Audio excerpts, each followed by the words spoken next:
नमस्ते बच्चों, my self Jaiswal sir. हम पढ़ रहे हैं class 10 social science India and contemporary world part 2 that nationalism in Europe. Now we will see how by the revolution in July Revolution in France. We have already seen that the revolution in Belgium, the revolution in Greece and revolution that is unification of Germany हमने देख लिया है। तो उसकी ये देखेंगे कि Italy का यूनिफिकेशन कैसे हुआ, उसी से इंस्पायर होकर। So, like Germany, Italy has a long history of political fragmentation. अलग अलग लोगों ने, though they were all speaking Italian language, having same ethnic and culture, but they were in political fragments.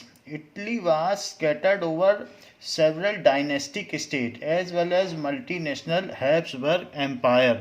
So Italy कई अलग अलग लोगों में बटा हुआ था। Italy was fragmented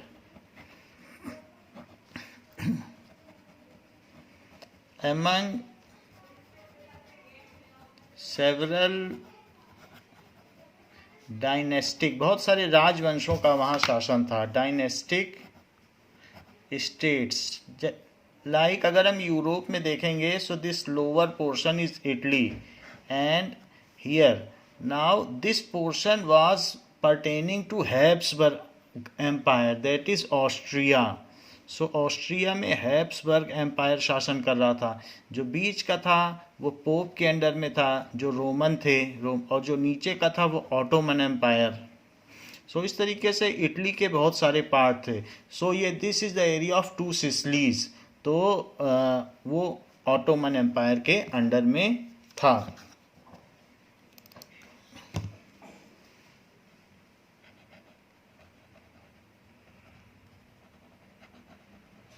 ये सार्डिनिया एंड पिटमॉन्ड यहाँ का राजा था। So that is Victor Emmanuel. So this was the portion Sardinia and Piedmont. यही एक्चुअल इटली रह गया था, बाकी सारा इटली लोगों ने ऑक्युपाई कर रखा था। तो यहाँ पर विक्टर इमैनुअल था। सो दिस इन्हीं का यूनिफिकेशन होना था। 7 डिफरेंट पार्ट्स में ये डिवाइडेड था।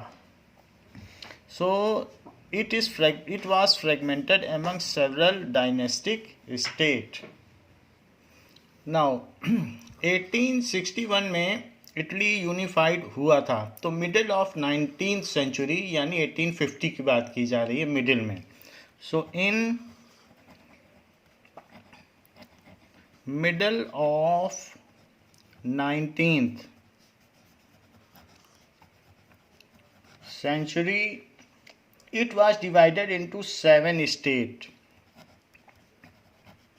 It was divided, सभी में इटैलिक्स बोली जाती थी, divided into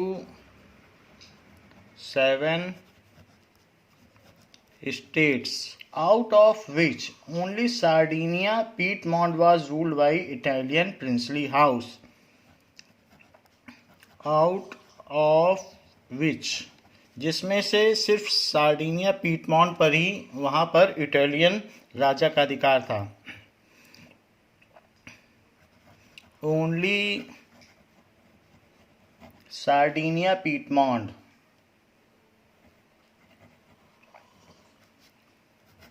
was ruled by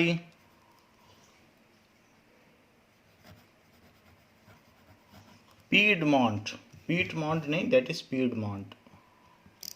So Piedmont, Piedmont was ruled by Italian princely house.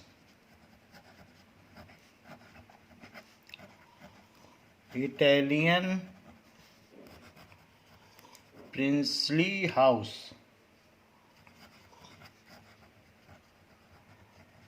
That was King Victor Emmanuel II. King Victor Emmanuel II.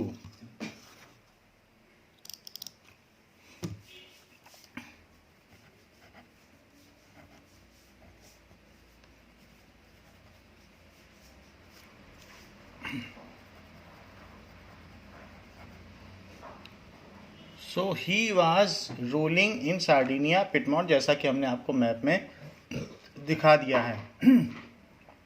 His minister was Camillo de Cavour. He has given the responsibility of unification of Italy. He has given the responsibility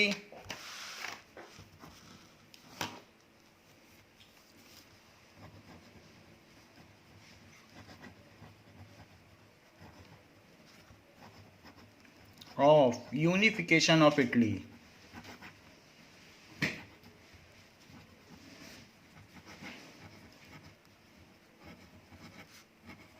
to his minister Camillo de Cavour. जैसे कि हमने देखा था unification of Germany में भी कैसर William one ने अपने minister को ये रिस्पॉन्सिबिलिटी दी थी कि वो यूनिफिकेशन ऑफ जर्मनी करे। So in similar manner the responsibility was given to by Victor Emmanuel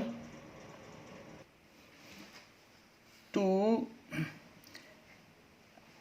that is Camillo D. Cavour.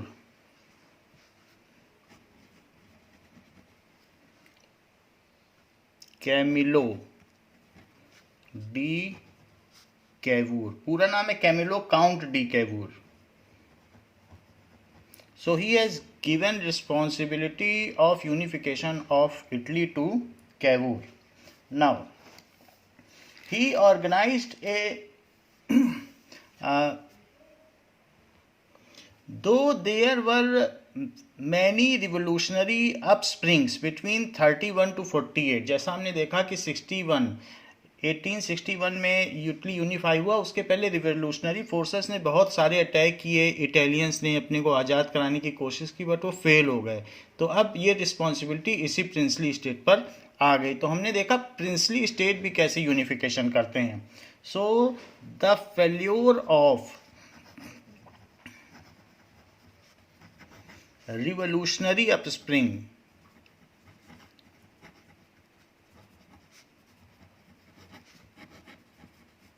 forces in 1831 and 1848 made Victor Emmanuel II to unify Italy. जब ये दोनों fail हो गए तो अब ये सारी रिस्पॉन्सिबिलिटी विक्टर इमैनुअल के कंधे पर आ गई, फिर उसने अपने मिनिस्टर के कंधे पर डाल दी। So made Sardinia Piedmont ruler to take this responsibility.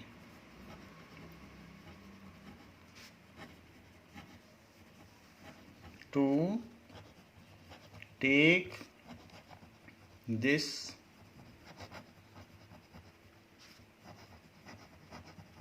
ability. Now Count D. Cavour, that is Camillo D. Cavour, led the movement of unification of region of Italy. So through a tactful diplomatic alliance with France. So Cavour ने क्या किया? Through a tactful, वो बहुत कुशल मंत्री था, tactful diplomatic alliance,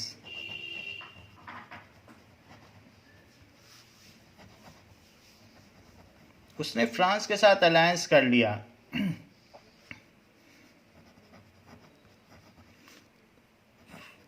France के साथ एक गठजोड़ कर लिया।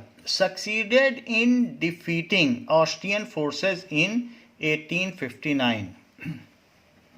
succeeded in defeating Austria. हमने देखा इटली का ऊपर का हिस्सा ऑस्ट्रिया ने ले रखा था, तो ऑस्ट्रियन फोर्सेस को उसने डिफीट कर दिया।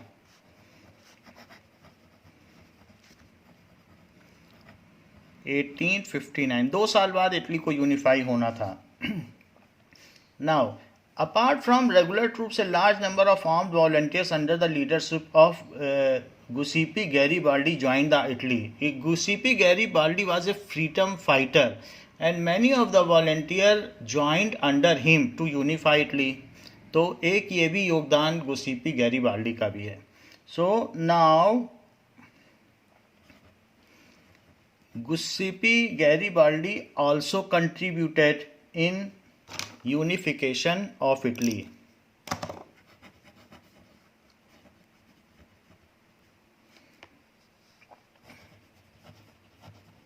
A freedom fighter.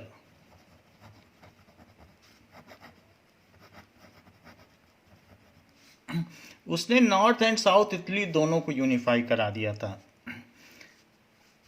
Also contributed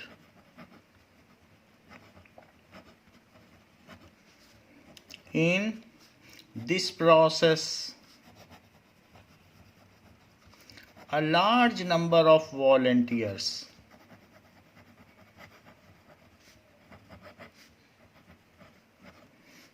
have joined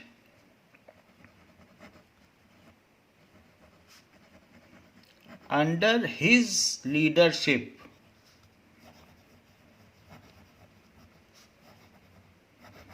contributed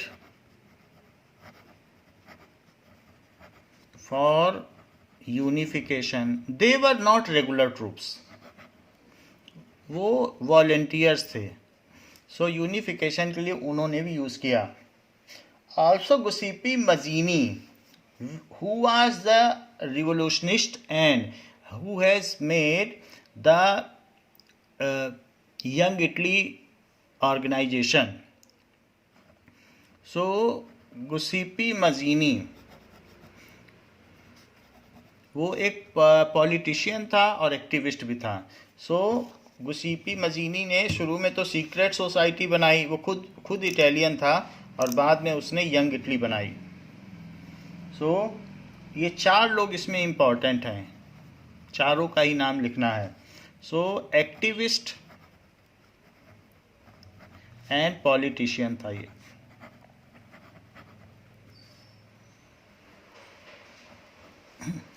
Made Young Italy Society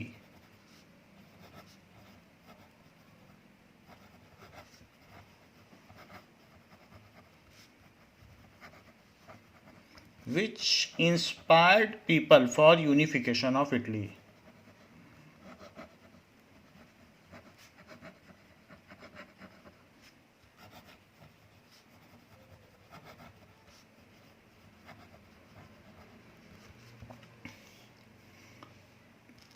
now हमें ये मालूम है कि जो इटली में नीचे का पार्ट था, 2 Sicilies, kingdom of 2 Sicilies, these were under Ottoman empire.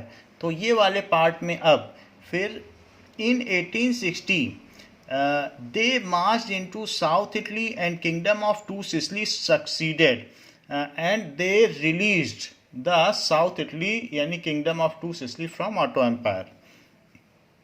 In 1860, troops marched to South Italy, that is Kingdom of 2 Sicilies, जो कि अब ऑटोमन एम्पायर के अंडर में आ चुका था.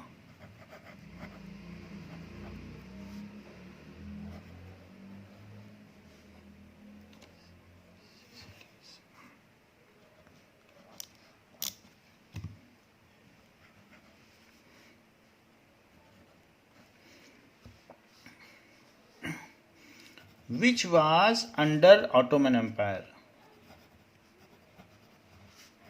खलीफा के अंडर में था.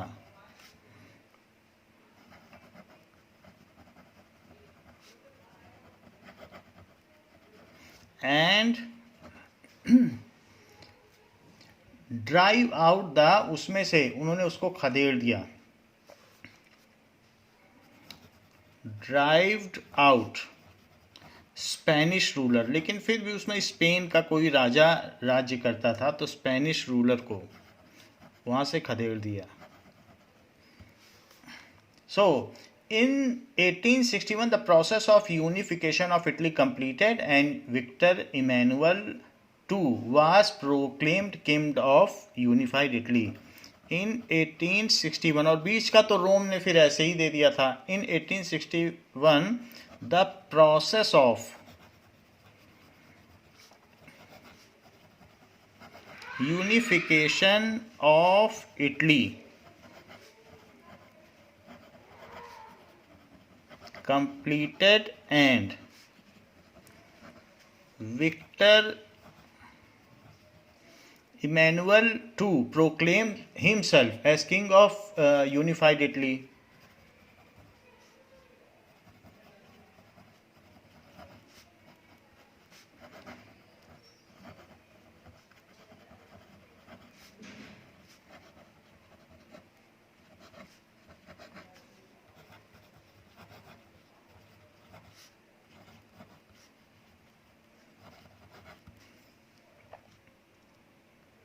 Now it is shown how this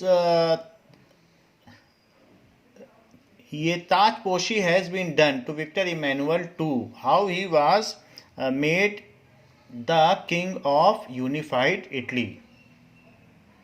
And this is Victor Emmanuel II who has unified Italy.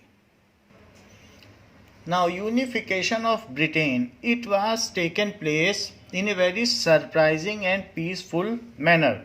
Earlier the English people were living in a different region and there was no such nation like British nation. So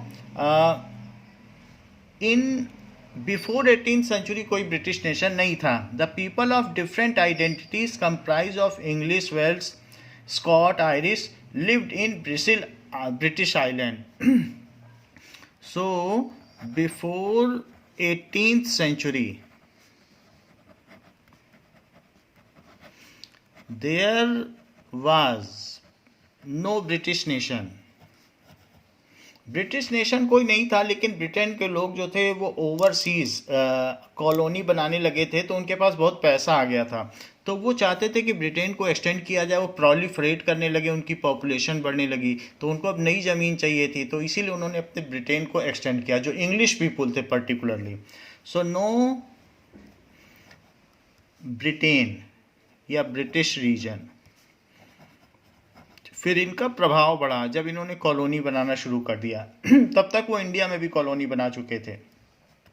the people of different identities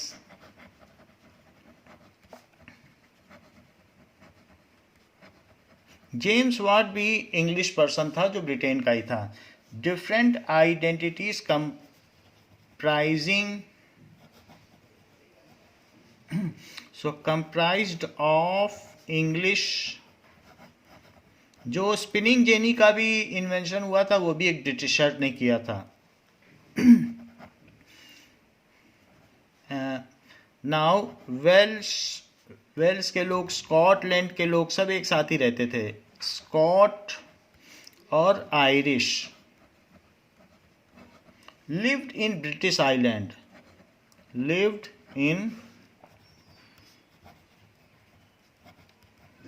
British Island.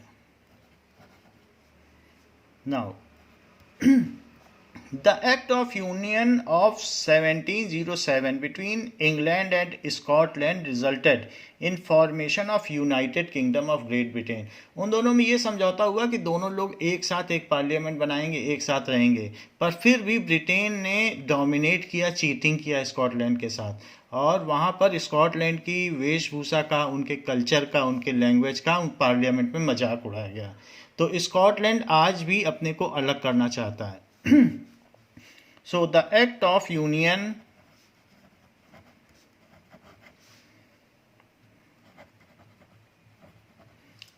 of 1707 between England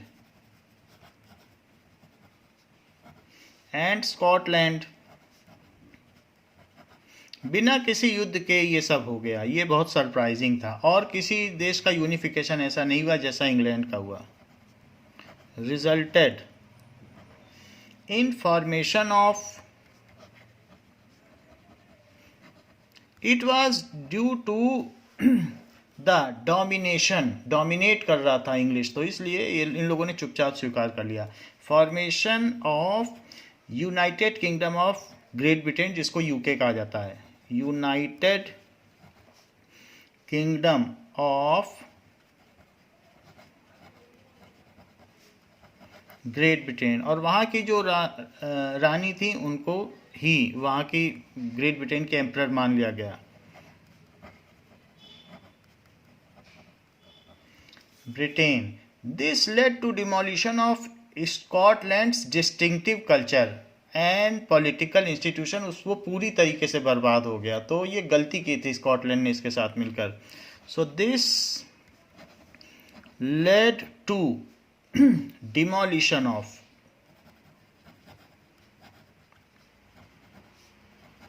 Scottish culture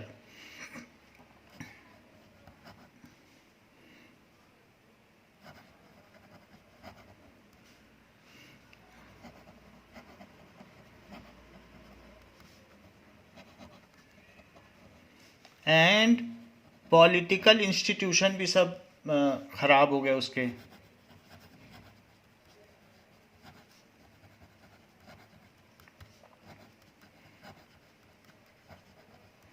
Now, Ireland was forcibly included into United Kingdom into 1801. Ireland को जबरदस्ती मिला लिया गया। Ireland was forcibly included into UK, तो उसको 1801 में मिला लिया गया।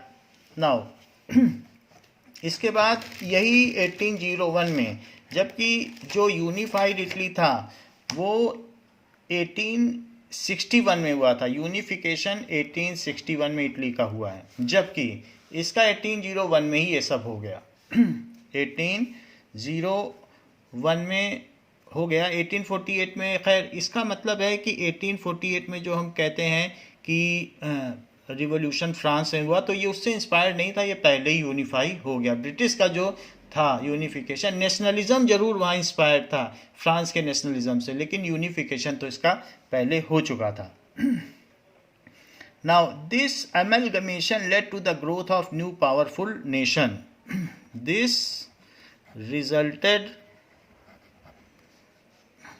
in emergence of new powerful nation,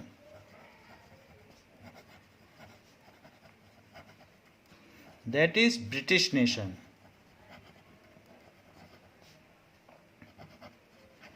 सो उससे एक ब्रिटिश नेशन बना।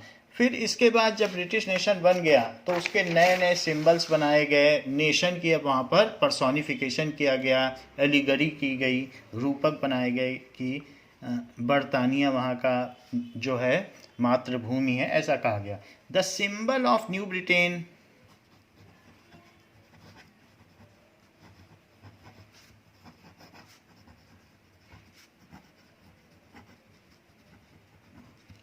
Like British flag, Union Jack वहाँ का ब्रिटिश फ्लैग है।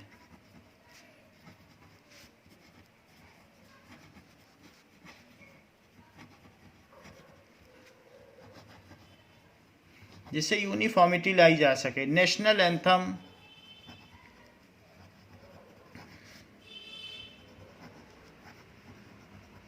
That is God save our noble king.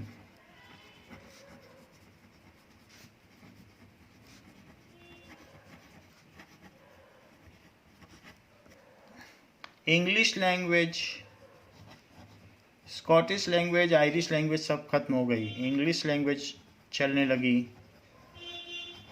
Were actively promoted,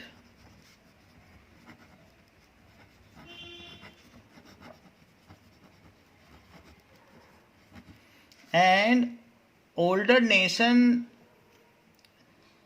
survived only as subordinate partners of union, and जो दूसरे nation थे, जो अदर नेशंस थे, लाइक स्कॉटलैंड एंड आयरलैंड, ये अब उसके सबऑर्डिनेट रह गए, उनको ये सब मानना पड़ा. were only remained, उनका कोई डोमिनियन नहीं था, as subordinate of this union.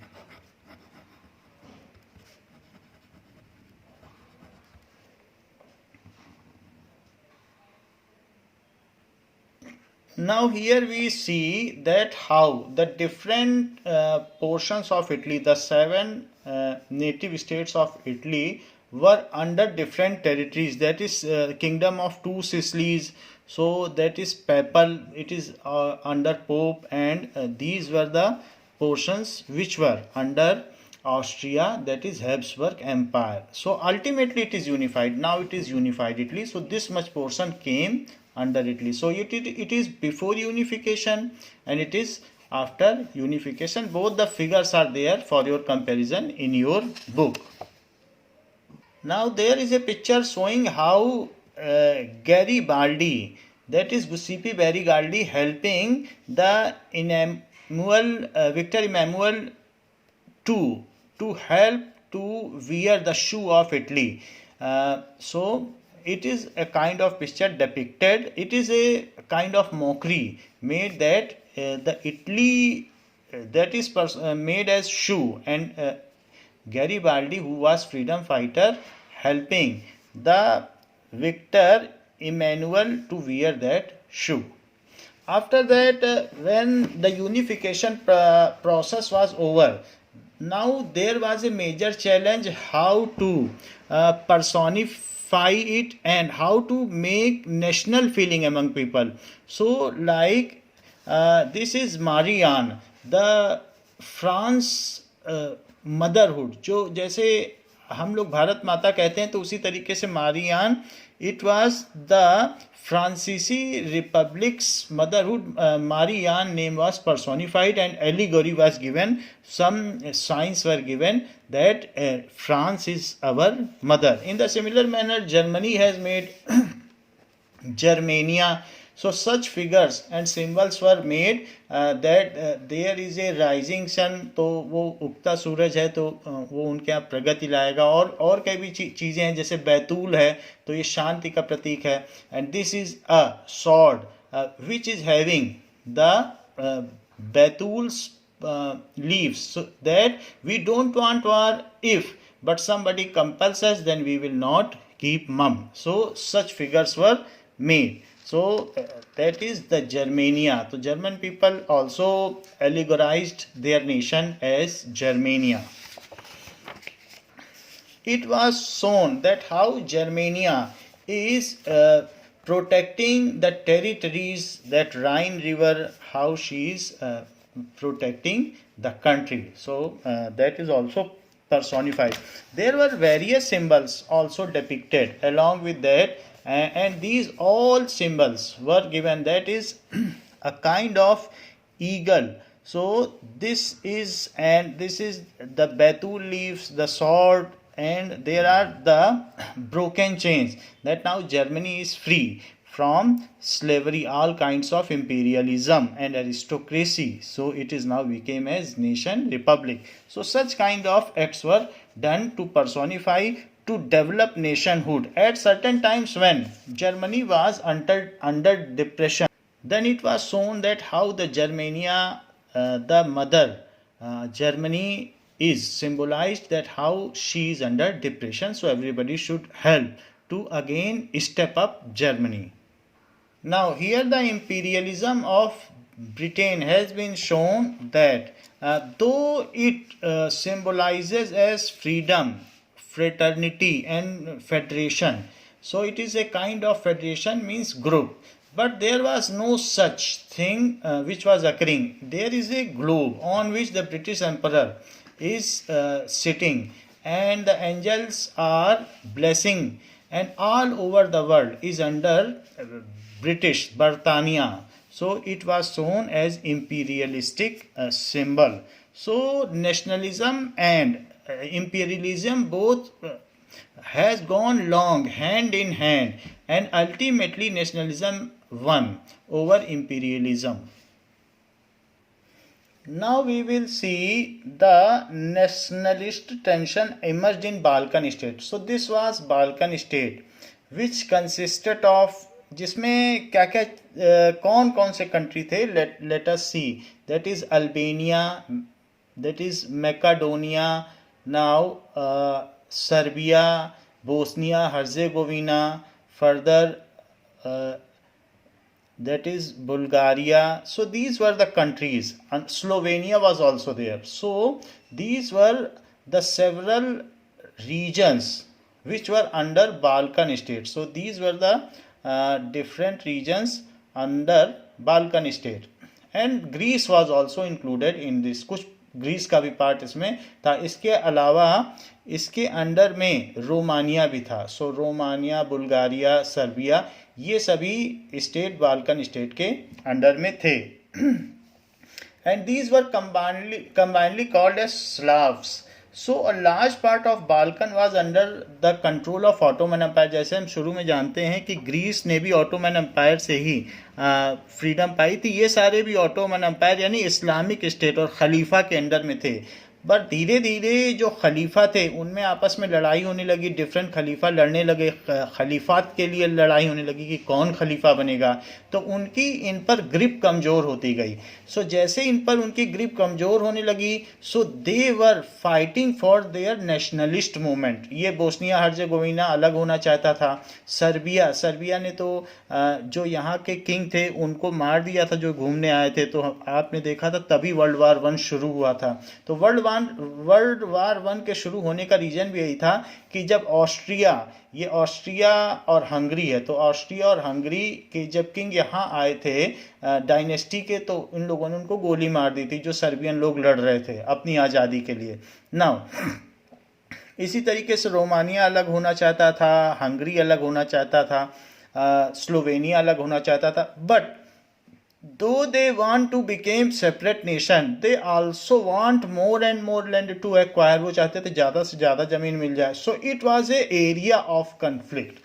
इनके बीच में बहुत लड़ाई होती थी कि कौन ज़्यादा से ज़्यादा ज़मीन ले ले. सो फॉर दिस इनमें से कोई भी नेशन नहीं बन पाया, और यही वर्ल्ड वार 1 का कारण बना. जब हमने देखा इमीडिएट रीजन यही था कि यहाँ के जो डायनेस्टी के ये जो रॉयल डायनेस्टी के किंग यहाँ हैं उनको गोली मार दी गई. और फिर उसके बाद ऑस्ट्रिया और हंगरी ने सर्बिया पर आक्रमण किया. सर्बिया पर रशिया के साथ अलायंस था तो रशिया ने इसका साथ दिया. फिर रशिया का हम देखेंगे कि फ्रांस के साथ अलायंस था तो वो भी साथ हो गया. फिर उसका इंग्लैंड के साथ अलायंस था तो वो भी साथ हो गया. फिर यूएसए भी साथ हो गया. इस तरीके से वर्ल्ड वार 1 शुरू हुआ. तो ऑस्ट्रिया, हंगरी, जर्मनी एक तरफ हो गए और बाकी ये सारे एक तरफ हो गए. टर्की भी इन्हीं के साथ था, दैट इज़ ऑटोमन एम्पायर, क्योंकि उसकी ज़मीन को ये लोग कब्जाना चाहते थे. तो वो चाहता था कि इनको मज़ा चखा दे सर्बिया और इन सबको, तो वो भी इनके साथ हो गया. तो वो सेंट्रल पावर कहलाई, टर्की, हंगरी, जर्मनी, और बाकी लोग जो अलाइड पावर कहलाई. तो यहाँ हम देख रहे हैं this was a region of conflict. इसको कहते हैं Balkan region. Now the Balkan consisted of region of modern day. Balkan में क्या क्या आते थे? Balkans consisted of this is region where Slav people were living. So consisted of region and most of them Ottoman Empire में थे. Romania, ये south Europe की बात है. रोमानिया, बुल्गारिया, अल्बेनिया, अभी कुछ इसमें से आजकल नेशन हैं और कुछ नहीं है. ग्रीस, उन लोगों ने कुछ पोर्शन ऑक्युपाई कर लिया था. मर्सिडोनिया, मैकाडोनिया. सो क्रोएशिया, तो कुछ इसमें अब नेशन बन चुके हैं, Bosnia Herzegovina,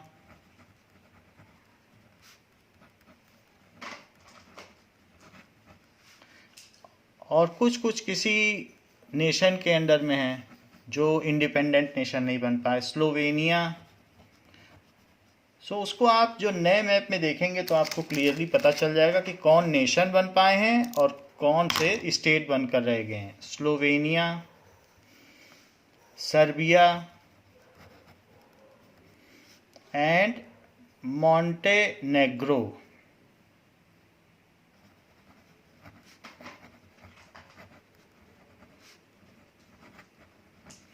So the people of Balkan region, the same figure we are seeing here again, this Balkan region or South Europe, where there were Balkan mountains. We are seeing it was totally surrounded by mountains. As there were Balkan mountains, so this region was called as Balkan region. And the people of Balkan region were called Slavs. So this Balkan state was named due to Balkan mountain extended throughout these territories.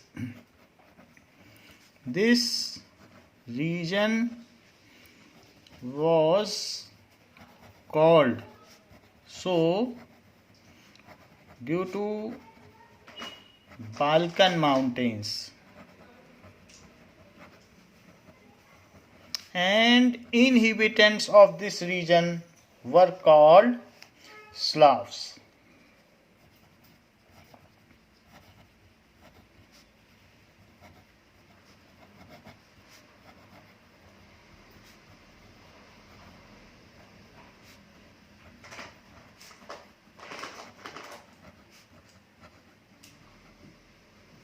Now,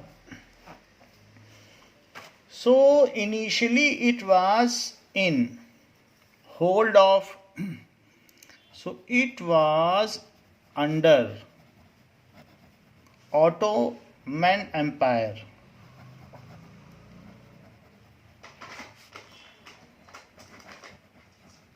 However, as Ottoman Empire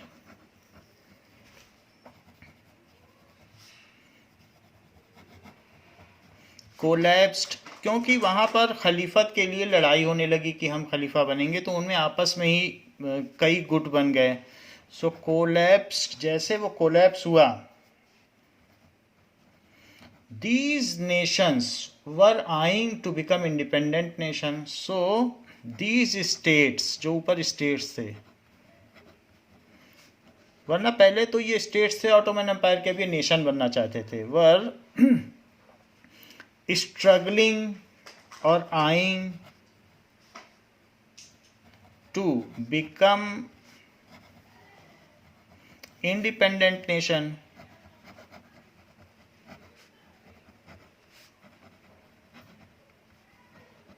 However, they also want to expand their territory. They also wanted to expand their territory.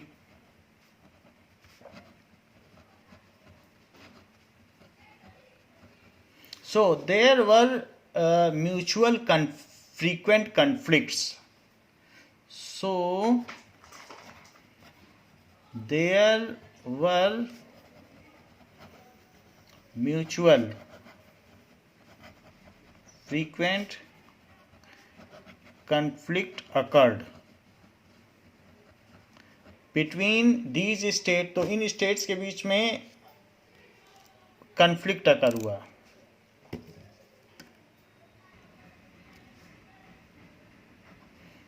Now it was for supremacy, so it became the scene of big power rivalry, and due to these frequent wars, it led to becoming of some nations, and also it led to First World War.